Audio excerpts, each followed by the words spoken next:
golaha guurtida Somaliland ayaa la sheegayaa inay go'aan ka gaari doonaan go'aankii komishanka doorashooyinka Somaliland iyo baaqa beesha caalamka ee ah 1 Juun sanada 2016 doorashooyinka madaxtooyada iyo wakiilada Somaliland ay isbarkan in la qabto fadhi xasaasi ah ayaa mudanayaasha golaha guurtidu yeelan doonaan waxaana imika socda dhaqdhaqaaqyo barakaysan oo mudanayaasha guurtidu wadaan xildhibaanada aqalka golaha wakiilada Somaliland kuwooga macaaradka ayaa ka digay fadhi ay yeeshaan in golaha guurtidu maalimaha soo socda yeelanayaan oo ay go'aan ka gaaraan doorashooyinka xildhibaan Siciid Cilmi Rooble iyo xildhibaan Ibraahim Mahdi Buuba ayaa cod dheer ku sheegay in golaha guurtidu ka taxadiraan khilaaf siyaasadeed oo dalka uu galo labada mudane oo hadalka iskaga kala dambeeyay waxay yiraahdeen horta waxa weeyaan hawshan doorashada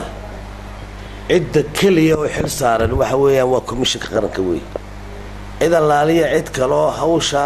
maca madaxweyne maca guurti maca golo wakiilo cid kale oo awood leh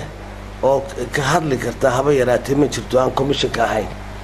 waxa kale oo jirta xeerka maxayda xeertuwani iyaga cayimaya xilliga iyaga ku shaqalayna cayimaan madaxweynuhuna tikreeto ku soo saaro iyaga labada diiwaangelinta iyo doorashadaba anigu markaa waxaan qabaa nimankaas waajibkoodii way ka soo baxeen guurtiduna iyadoona aafa jirin oo balaaya jirin oo masaa'ib jirin haddana waynu caadaysanay inay guurtidu dee ay mataqaanaa dhaqan baynu ka dhiganay inay guurtidu dee ay wax kordhiso oo iyadu muddada haddii ay dhammaato ay iyadu kordhiso guurtida waxa weeye markaa waajibkooduna inay raacdo komishanka xilligaa oo cayimay ee isagoo iyagu yiraahdeen doorashada xilligaasaan ku qaban karaynaa anigu markaa waxaan leeyahay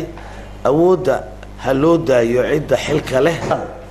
golaha guurtidu dastuurku dee qodobka 83aad farqadiisa 5aad waxay tilmaamaysaa haddii doorashada madaxweynaha iyo madaxweyne ku-xigeenku qabsoomi weydo sababo la xidhiidha amni darro darteed golaha guurtida muddo kordhin sameynaya qodob kale oo golaha guurtida muddo kordhin ugu sameyn kara madaxweynaha ma jirto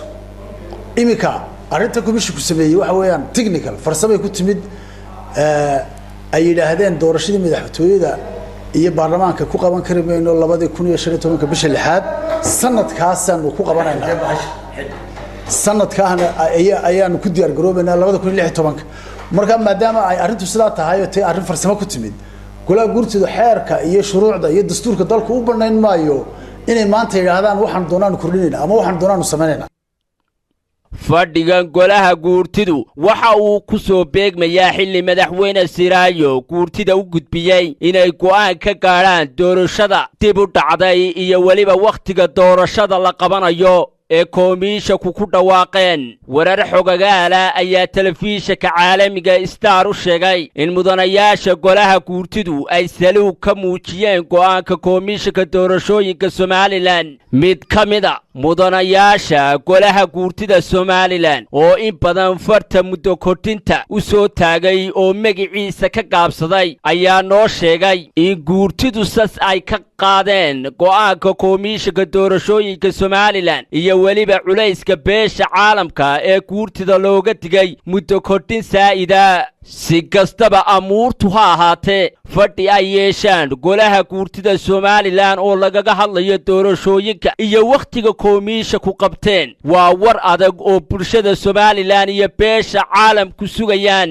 Baatiri Koosaar Maxamuud telefishinka caalamiga Star Hargeysa.